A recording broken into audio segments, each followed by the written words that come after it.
Video Swiss Watch Expo. Today I'm looking at these two beautiful Rolex 28mm Datejust, and I think it's really exciting that we have several of these striped dials in stock, and I absolutely love looking at them because I think they add a lot of interesting texture and color to the dial while still having a really very soft overall appearance and not being too crazy or over the top.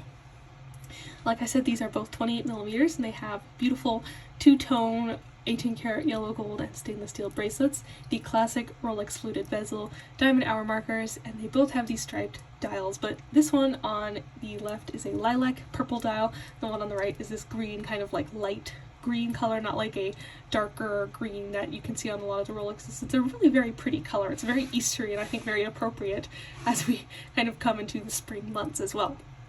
So if you are looking for a really cool pair of watches, maybe your sisters or cousins are really close ladies and you would like to have a couple of watches that match but aren't quite 100% matching, I think that this would be a great choice, whether you go with these ones or we have a ton of other really awesome and amazing dial options in stock for both men and ladies.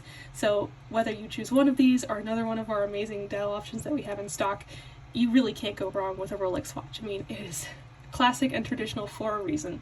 So if you've fallen in love with this watch, definitely tell me which dial you prefer out of these two. I can't decide. I think they both look really, really cool. I'm leaning a little bit more towards the purple just because I like purple a little bit more than green, but I could definitely see myself wearing the green as well. I think it's absolutely fabulous. So if you've fallen in love with these watches or you would like to get it as a gift for someone that you love, definitely check out these two and our entire Rolex collection at SwissWatchExpo.com.